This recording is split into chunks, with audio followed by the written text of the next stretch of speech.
கேளிக்கை சித்தர் வழிபாடு எப்படின்னு நான் சொல்ல போகிறேன். ஸ்கிப் பண்ணாமல் கடைசி வரைக்கும் பாருங்கள்.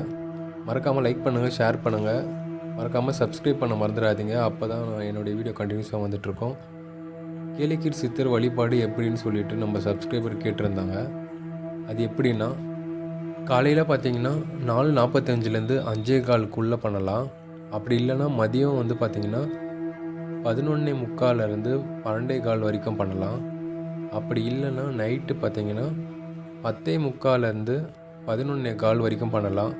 இந்த 3 வேலையும் நீங்கள் பண்ணலாம். நீங்கள் ஏதாவது ஒரு டைம் நீங்கள் ஃபிக்ஸ் பண்ணி நீங்கள் பண்ணிக்கலாம். நீங்கள் ஃபஸ்ட் டைம்னால் புது அகல் விளக்கு வாங்கிட்டு அதில் நெய் தீபம் ஏற்றணும். அதில் பக்கத்தில் பார்த்தீங்கன்னா தண்ணி வைக்கணும். ஒரு டம்ளரில் தண்ணி வச்சுட்டு 108 தடவை வந்து ஓம் ஸ்ரீ கேளிக்கை சித்தர் நமோ நமக, ஓம் ஸ்ரீ கேளிக்கை சித்தர் நமோ நமக, ஓம் ஸ்ரீ கேளிக்கை சித்தர் நமோ நமக. இது ஏதாவது ஒரு டைமில் நீங்கள் சொன்னீங்கன்னா கண்டிப்பாக இது நடந்தே தீரும். காலையில் வேலைக்கு போகிறவங்களா இருந்தால் நைட்டு பண்ணலாம். நைட்டு மத்தியானம் மேலே வேலைக்கு போகிறவங்களா இருந்தால் காலையில் எழுந்திரிச்சு பண்ணலாம். நீங்கள் ஃபஸ்ட்டு ஒரு சின்ன வேண்டுதல் பிரார்த்தனை பண்ணுங்கள். அது கண்டிப்பாக ஒரு 2 நாள் இல்லைனா ஒரு வாரத்தில் கண்டிப்பாக நடந்தே தீரும்.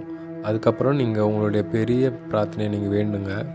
கண்டிப்பாக அதுவும் நடந்தே தீரும். அது இந்த மந்திரத்தை சொல்கிறதுக்கு முன்னாடி நீங்கள் குளிச்சிருக்கணும். கண்டிப்பாக சுத்தபத்தமாக இருக்கணும். கண்டிப்பாக கேளிக்கை சித்தர் வழிபாடு பண்ணி எனக்கு நடந்த அற்புதம் மாதிரியே இந்த வீடியோ பார்க்குற எல்லாருக்கும் நடக்கணும். கண்டிப்பாக இது நடந்த பிறகு நீங்கள் கமெண்ட் பண்ணுங்கள்.